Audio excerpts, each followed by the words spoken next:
Assalamualaikum warahmatullahi wabarakatuh. Selamat pagi saudara. Senang sekali Sapaca dapat kembali hadir di hadapan Anda bersama saya Rizka Devi. Kali ini kita akan bahas terkait dengan menekan inflasi, menjaga daya beli masyarakat. Nah saudara, Bank Indonesia bersama dengan pemerintah daerah dalam mengendalikan inflasi di Aceh melalui koordinasi dengan tim pengendalian inflasi daerah. Kali ini kita akan menyoroti faktor penyebab inflasi, komoditas pangan yang memicu kenaikan harga, serta dampaknya terhadap daya beli masyarakat dan pelaku usaha. Selain itu akan dibahas bagaimana perilaku konsumsi masyarakat menjelang Idul Fitri dapat mempengaruhi stabilitas harga di daerah. Sudah hadir di studio Kompas TV Bapak Agus Husaini, Kepala Perwakilan Bank Indonesia Provinsi Aceh. Assalamualaikum, selamat datang Bapak. Waalaikumsalam Kak Rizka. Apa kabar hari ini? Baik, alhamdulillah. Bapak terima kasih sudah bergabung bersama kami. Siap. Pak, ini kalau bicara terkait dengan inflasi tadi, bagaimana kemudian kita bisa menjaga daya beli masyarakat? Sebenarnya langkah ataupun strategi utama yang dilakukan Bank Indonesia itu seperti apa, Pak? Oh iya, betul ya. Jadi Bank Indonesia ini merupakan anggota dari TPID, Tim Pengendali Inflasi Daerah ya, yang khususnya Bank Indonesia Aceh ya. Jadi kita dalam TPID itu kita bareng-bareng dengan stakeholder ya, baik dengan pemerintah, pelaku usaha, mungkin dengan akademisi dan macam-macam yang ada di dalamnya. Ini kita bersama-sama untuk upaya untuk melakukan pengendalian inflasi, karena kita tahu bahwa inflasi ini tentu akan menggerus daya beli masyarakat, dan kita berharap inflasi ini bisa terjaga dalam kondisi rendah dan stabil, jadi tidak naik turun gitu ya. Kemudian di TPID itu kita kenal ada strategi 4K, yaitu pertama kita menjaga ketersediaan pasok pangan, kemudian keterjangkauan harga, kemudian juga kelancaran distribusi, dan juga yang keempat yaitu komunikasi yang efektif. Dari 4 strategi ini kita lakukan dengan upaya agar inflasi bisa terjaga. Banyak hal yang bisa dilakukan ya, mulai dari ketersediaan pasok misalnya ya. Dari ketersediaan pasok ini apa sih yang mesti dilakukan? Ya tentu kita akan melihat produksi di Aceh sendiri. Cukup nggak, misalnya aja beras apa cukup gitu ya. Ketika cukup ya itu kita optimalkan gitu ya. Tapi seandainya ada produk yang kebutuhan pangan yang masih belum tersedia, ataupun kalau tersedia jumlahnya kurang, misalnya aja telur misalnya, maka kita harus ambil dari di luar Aceh gitu ya. Nah ini bisa kita lakukan dengan kerjasama antar daerah, baik melalui government to government, business to business, atau government to business. Jadi bentuknya apa aja, yang penting pasokannya bisa masuk ke Aceh dan bisa memenuhi kebutuhan dari masyarakat, termasuk untuk yang lain ya, misalnya keterjangkauan harga gitu ya. Kita coba lakukan, kita ada namanya operasi pasar, kemudian ada gerakan pangan murah. Bahkan ada pangan murah, kalau di Megangan itu ada daging yang dijual dengan harga yang lebih murah daripada di pasar. Upaya apa? Pertama untuk menjaga daya beli masyarakat, sehingga masyarakat yang kurang mampu itu masih tetap bisa beli dengan harga yang lebih rendah dibanding di harga pasar gitu ya. Kemudian juga untuk yang terakhir, yang paling penting juga, yaitu masalah komunikasi. Jadi apa yang terjadi, apa yang akan terjadi itu apa yang Anda pikirkan. Maka itu kita perlu komunikasi kepada masyarakat agar lebih tenang gitu ya, tidak panik buying gitu ya. Kemudian juga lebih bijak gitu dalam belanja. Dan ini bisa dilakukan lewat komunikasi ya, baik iklan, mungkin di media sosial yang bisa kita lakukan ke masyarakat, agar masyarakat bisa lebih bijak dalam belanja, lebih tenang dalam melakukan aktivitas ekonomi. Berarti salah satu cara begitu untuk bisa menekan inflasi ini adanya pangan murah. Betul. Berarti dari koordinasi antara Bank Indonesia bersama pemerintah dan juga stakeholder terkait begitu. Sementara Pak, kalau bicara bagaimana kemudian faktor begitu, kalau kita lihat inflasi di Aceh ini kan naik turun begitu. Sebenarnya faktor utama yang menyebabkan inflasi ini seperti apa Pak? Sebenarnya faktor inflasi tergantung waktu ya. Jadi kayak sekarang di bulan Februari kemarin, faktor utama untuk inflasi kita kan cukup tinggi ya, 6,94 year on year-nya ya. Tapi kalau month-to-month-nya itu deflasi, artinya harga turun ya, secara month-to-month dari Januari Februari itu turun. Ini menunjukkan apa? Perbaikan ya dari bencana yang di November ya, akhir November dan Desember, ini sekarang sudah mulai terjadi penurunan harga. Namun kalau year on year-nya masih tinggi gitu ya, masih cukup tinggi lah ya, di 6,94. Kemudian kalau kita lihat di Februari, memang kebetulan kalau 5 komoditas terbesar itu, yang pertama tarif listrik. Kenapa sih tarif listrik ini tinggi di Februari? itu karena di Februari tahun lalu 2025 itu ada diskon listrik. Nah, sekarang harga normal sehingga ada peningkatan harga yang cukup besar. Yang kedua itu masalah harga emas. Emasnya naik ya. Dan kita tahu bahwa memang dengan adanya geopolitik yang masih belum stabil, apalagi ditambahin ada peperangan yang tambahan baru, sehingga ini banyak orang yang mengambil safe haven. Safe haven itu ada di emas, sehingga harga emas terus naik. Naiknya ini yang mendorong inflasi juga yang ada di Aceh ya. Sebenarnya inflasi emas, listrik ada di seluruh Indonesia, termasuk di Aceh. Kemudian kita lihat beras.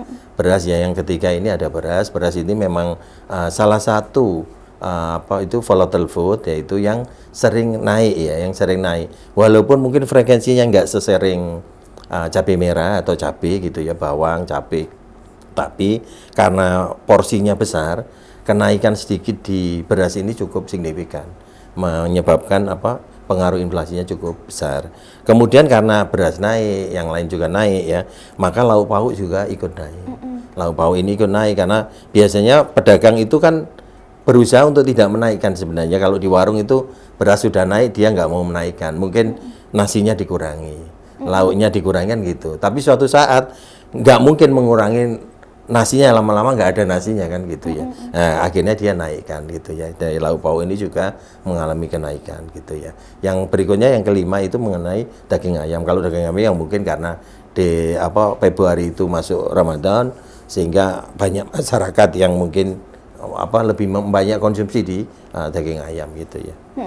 Berarti bagaimana kemudian kita bisa menjaga aktivitas jual beli, daya jual beli masyarakat begitu ketika memang pangan ini naik tapi penjual tidak boleh menaikkan harga begitu ya.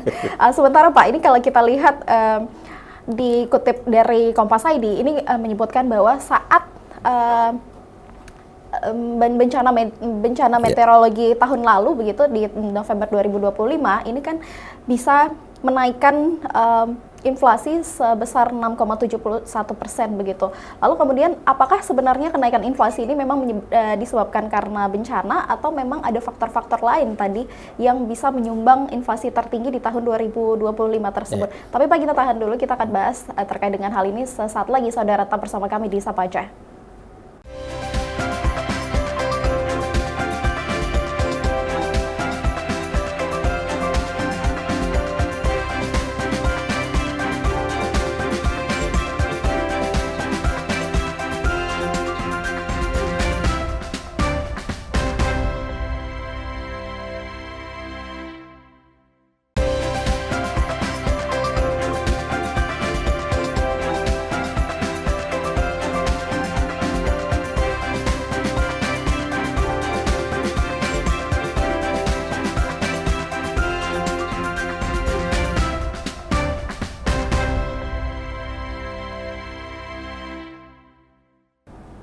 Ya saudara, terima kasih Anda masih bersama kami di Sapa Aceh. Kita masih membahas terkait dengan menekan inflasi, menjaga daya beli masyarakat. Tadi Pak sempat terputus, bagaimana kemudian bencana meteorologi ini bisa menjadi salah satu faktor utama untuk menyumbang inflasi di tahun 2025 di Aceh. Itu seperti apa Pak? Ya, benar ya.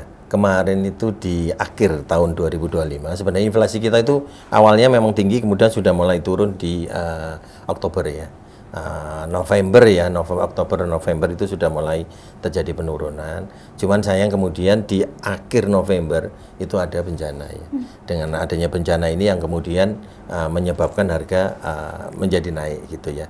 Betul ya, dengan adanya bencana ini banyak hal yang terjadi. Pertama, dari sisi distribusi, dari sisi produksi banyak yang terbencana karena kan sawahnya kena lumpur, yang tadinya mau panen nggak jadi panen karena kena lumpur gitu ya. Banyak lahan sawah, kebun yang sudah terkena banjir dan juga longsor ataupun kena lumpur sehingga produksinya jadi turun.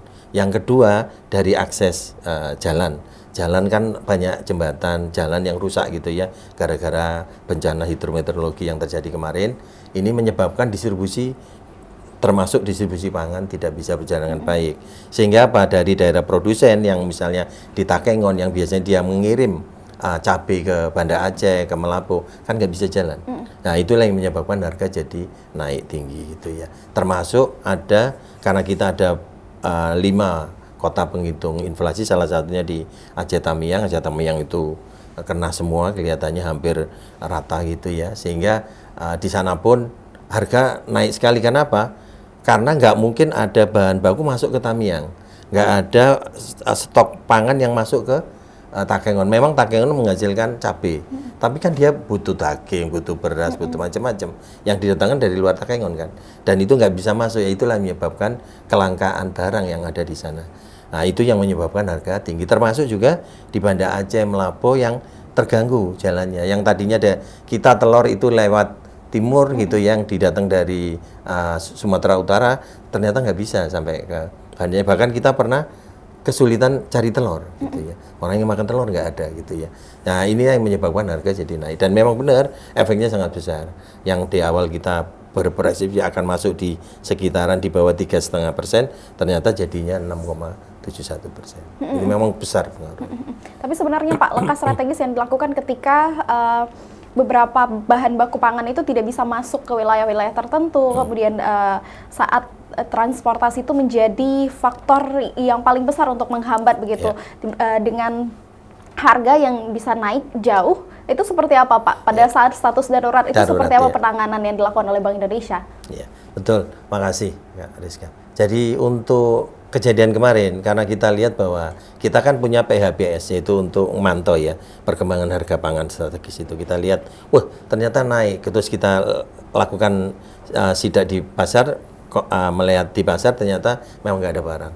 Apa yang kami lakukan, kami mencoba memfasilitasi dengan bantuan ongkos angkut atau fasilitasi distribusi pangan. Yaitu kita berikan bantuan ongkos angkut, jadi kita koordinasi dengan pemerintahan daerah dan juga pelaku usaha yang ada di Aceh, kemudian kita cari barangnya di luar.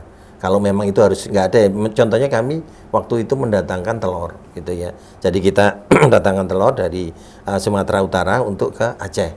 Nah, kita lakukan, kita kerjasama dengan pengusaha yang ada di Banda Aceh. Nah, di sini kita memberikan bantuan ongkos angkut sehingga barangnya itu bisa diangkut dari Sumatera Utara ke Banda Aceh gitu ya. Memang ongkosnya ini kan jadi mahal.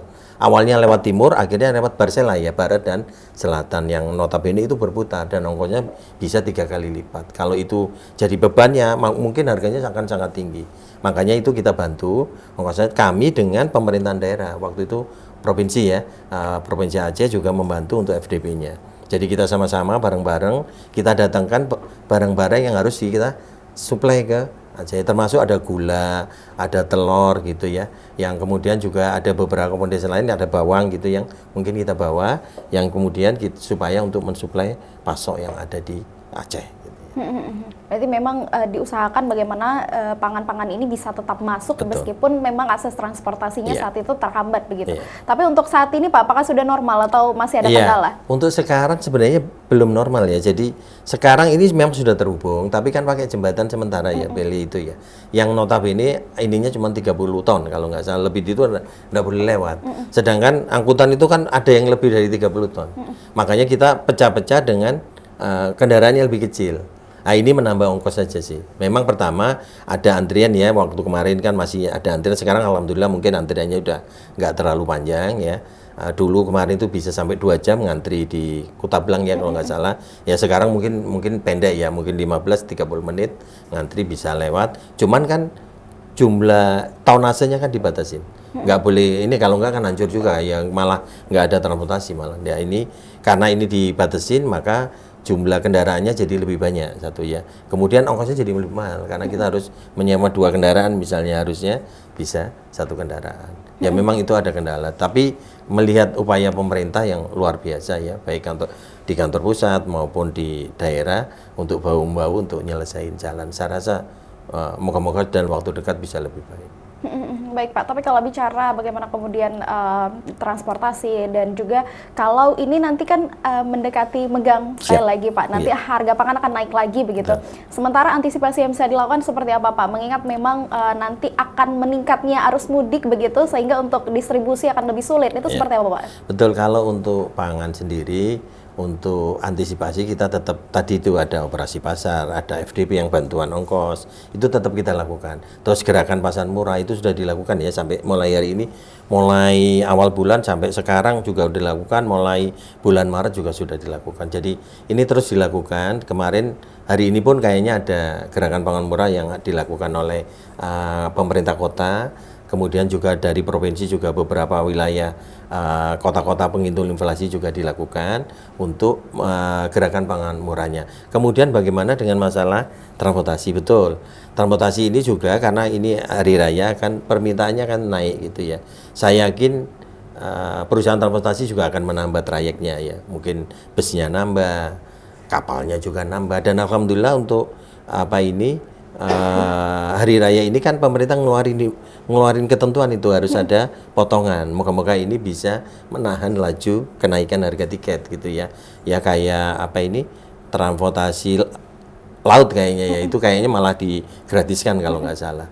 Kemudian udara itu ada potongan sekitar 17-18%, dan yang lain juga sepertinya akan ada potongan harga. Termasuk juga pemerintah provinsi juga dan juga mungkin kabupaten kota juga menyelenggarakan mudik gratis. Nah, moga-moga ini juga mengurangi tekanan mengenai harga dari transportasi. Berarti memang diperlukan koordinasi begitu antara pemerintah daerah dan juga stakeholder terkait untuk bisa menjaga stabilitas pangan begitu. Sementara nanti saudara kita akan bicara bagaimana kemudian bisa menjaga daya beli masyarakat dan stabilitas ekonomi. Tetap bersama kami di Sapa Aja.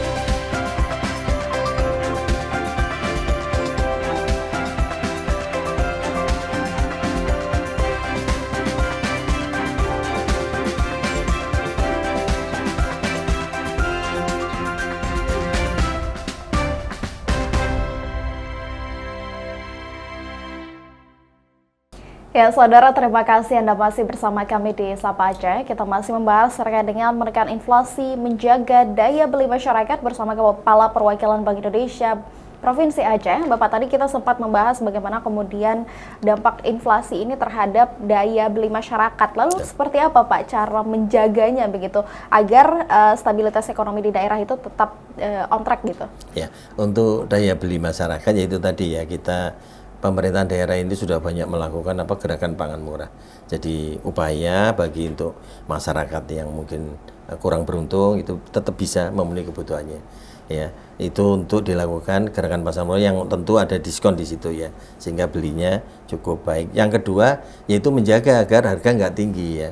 Makanya itu kenapa sih inflasi itu perlu, salah satu tujuannya untuk menjaga daya beli masyarakat. Kalau inflasinya tinggi, yang tadinya mungkin bisa beli 10 kilo beras, itu mungkin jadi 9 kilo kalau harganya naik. Makanya upaya kita semua di TPID, itu baik BI, pemerintah daerah, pelaku usaha, kemudian juga stakeholder yang lain ya, kementerian lembaga, itu sama-sama bahu-bahu menjaga agar inflasi ini bisa dikendalikan. Tujuannya apa? Supaya daya belinya tidak turun. Karena kalau daya beli turun, itu akan related nanti ke kemiskinan. Jadi makanya terus ada gerakan pasar murah, operasi pasar, macam-macam yang kita lakukan, termasuk ongkos angkut. Itu tujuannya untuk menekan harga agar tidak naik gitu ya, agar daya beli tetap jalan. Kemudian yang berikutnya kami juga berharap masyarakat juga tetap belanja secara bijak. Karena inflasi itu juga dipengaruhi oleh perilaku dari masyarakat sendiri. Kalau dia belanjanya berlebihan, itu akan menyebabkan cepat naik harganya. Jadi ya kalau misalnya yang tadinya cuma beli 1 liter minyak, kemudian tiba-tiba dia beli 3 liter gitu, dan itu dilakukan banyak orang, stok akan habis, dan habis akhirnya harga jadi naik. Jadi memang itu perlu ada kami sebut sebagai belanja bijak gitu ya. Jadi berbijak belanja yaitu belanja sesuai kebutuhan, nggak perlu nandon ya kalau orang ngepul atau nimbun macam-macam lah ya, atau menyimpan gitu ya yang terlalu berlebihan. Ini menyebabkan sekarang momennya Lebaran, biasanya itu kan dapat THR.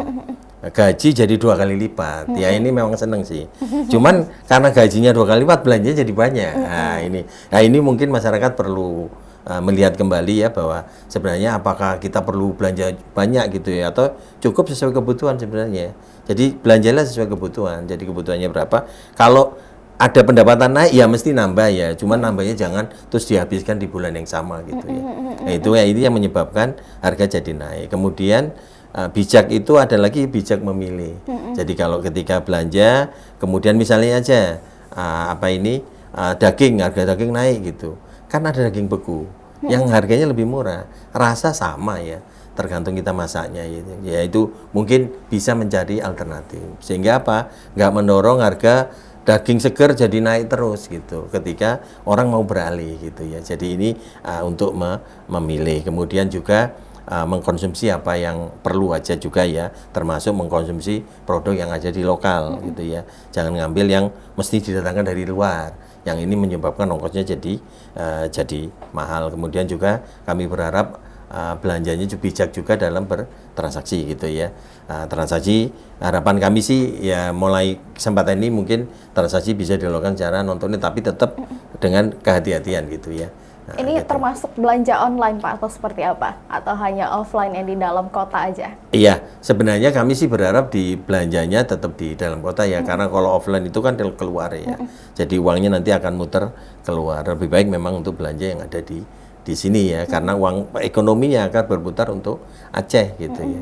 Sehingga nilai tambahnya untuk masyarakat. Kalau nilai tambahnya untuk masyarakat, pendapatannya juga naik. Nanti daya belinya akan naik juga. Itu kayak lingkaran gitu ya, putaran gitu ya, yang saling terkait. Jadi bisa meningkatkan tarif beli masyarakat yang Betul. ada di kota ini, Betul. begitu, yang ada di Aceh begitu. Betul. Sementara Pak, tadi kan Bapak sempat bicara bagaimana kemudian inflasi ini bisa mempengaruhi sektor usaha kecil begitu, pedagang-pedagang kecil, kemudian juga termasuk masyarakat yang berpenghasilan rendah. Seperti apa Pak pengaruhnya ketika memang inflasi ini tiba-tiba naik begitu, dengan harga pangan yang tiba-tiba naik, itu seperti apa Pak? Sebenarnya inflasi itu tidak disukai semua pihak, mau penjual mau pembeli nggak suka.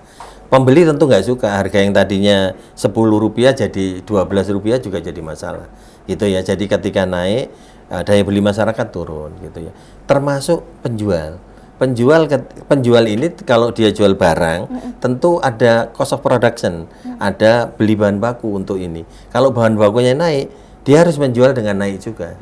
Jadi ini jadi masalah ketika dia menjual naik, pembelinya makin turun daya belinya, sehingga sedikit yang bisa laku. Jadi kenaikan ataupun inflasi ini memang momok dari semua pihak. Jadi maka itu perlu kita bareng-bareng ya, sama-sama, khususnya masyarakat ketika belanja bisa disesuaikan dengan kebutuhannya, sehingga stok yang ada itu mencukupi untuk kebutuhan masyarakat. Kalau semua rame-rame beli, menyebabkan kekurangan stok. Ya walaupun tetap stok akan kita upayakan ada, karena memang tugas dari TPID itu menjaga stok pangan agar stok pangan tetap tersedia. Gitu ya. Kalau untuk nanti megang Pak, persiapannya seperti apa? Ya. Kalau megang, alhamdulillah saat ini teman-teman di pemerintahan kota telah mengadakan pasar murah ya, dan mungkin ke depan nanti kita akan lakukan juga bersama dengan pemerintah kota maupun provinsi, itu untuk melakukan gerakan pasar murah untuk daging supaya harganya tetap stabil gitu ya. Ini fokusnya untuk daging aja? Iya, kalau megang biasanya orang pasti makan daging kan. Ini keunikan di Aceh. Waktu saya datang pertama, kok mesti daging? Oh nggak bisa diganti ayam katanya gitu kan. Nah, karena harus daging maka dia akan lakukan. Sedangkan untuk komponen lain itu ada lagi gerakan pangan murah yang dilakukan mulai bulan kemarin, dan hari ini pun ada yang dilakukan oleh kota untuk memberikan diskon ya, potongan harga untuk beberapa komoditas kayak gula, minyak, itu juga dilakukan untuk saat ini, dan ini terus dilakukan sampai nanti Lebaran. Insya Allah moga-moga harga ini ya, memang biasanya Lebaran itu harga akan naik, moga-moga bisa kita tahan sehingga naiknya nggak terlalu berlebihan. Ya naik pasti karena orang-orang dapat THR, jadi belinya nambah. Kalau nambah pasti ada kenaikan, tapi naiknya jangan tinggi-tinggi. Lah ini yang kita upayakan, syukur-syukur bisa nggak naik ya gitu ya. Itu yang kita akan lakukan. Kita pastikan stoknya ada, jumlahnya cukup, dan kami minta kesadaran dari masyarakat bisa belanja lebih bijak ya, belanja sesuai kebutuhan itu aja. Kalau sesuai kebutuhan seperti hari biasa, kayaknya nggak ada masalah. Berarti sudah sangat siap nih Pak ya, Bank Siap. Indonesia untuk menanti Megang dan Lebaran Idul Fitri dan juga tentunya menanti THR begitu ya. Ya, saudara, demikian perbincangan kami di Sapa Aceh terkait dengan menekan inflasi, menjaga daya beli masyarakat bersama dengan Kepala Perwakilan Bank Indonesia Provinsi Aceh, Bapak Agus Husaini. Dan saudara jangan lupa saksikan Sapa Aceh setiap hari Senin, Rabu, dan Jumat di Kompas TV Aceh. Saya Rizky Devi, pamit undur diri. Sampai jumpa. Wassalamualaikum warahmatullahi wabarakatuh. Waalaikumsalam.